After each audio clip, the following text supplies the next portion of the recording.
Ayan, diba, ito, patapos na yung ano. Kunti na lang natitirang bato. Ayan, yung mga tagahakot ko. So yan, kunti na lang. Oh. Ito pala, yung balon mo pinabuksan ko. Pinabuksan ko para makita mo yung itsura ng balon mo. Binew! Tingnan mo.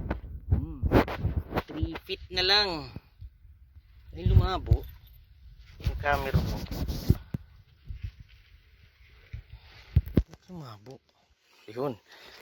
Yan. 3 feet na lang ang natitira. Puno na yung balon mo. Sobra yan, oh. Hindi yan tubig ulan, oh. Linaw na tubig, oh. Bukal talaga. So, 26 feet siguro. 23 feet na tubig yan. Oo. Hindi na siya umaangat ng todo kasi may 3 feet na lupa. Yun na siguro yung uma-absorb ng tubig na iba. Kumakal. Pero yung sa baba dahil puro bato. Yan, nakaipon. Yan siya. Ang daming tubig. Linaw. Linaw ng tubig ang balon. 3 feet na lang yan. Puno na. Hindi yan tubig ulan. Akala Domingo dyan nila na. Wala sila makina ng pasuyop. Kabo-kabo. Oo, kaya hindi, may generator, magdadala sila ng makina na maliit eh. Para Ilupin suyop nila ng yan. tubig. Sayang yung tubig na yan, no? Sayang yan. Oo. Wala tayong baril. Sundan na Ayan. Pasara na lang uli nga ha? Yung balon, ha? Ha? Pasara. Pasara na lang uli. Ay, di ko lang.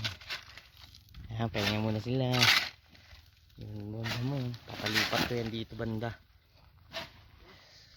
So yun, wala uli as usual. Sabado, wala na naman yung karpintero mo. Diba?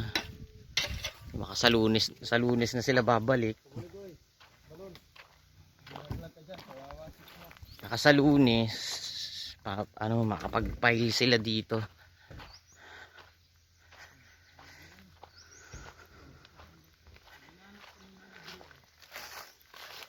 Makapag-file sila dyan sa Lunes. Ito, papapailan ko sa Lunes. Tapos stop na muna tayo ng trabaho. Popokus muna akong plano ko. Tinitingnan ko yung ng materialis ko.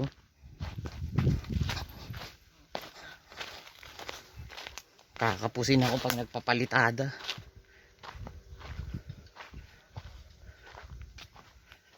Ito yung materials ko.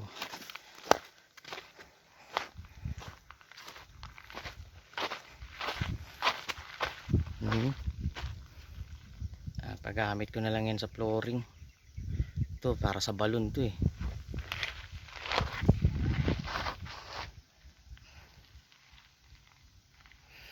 So ayun na muna ang update. Ano naman trabaho. Pagkatapos ng sa karpintero, stop na, hindi na sila ang kukunin ko. Kaya mo nang nalugi tayo ng 5,000. Isa man ganito, no?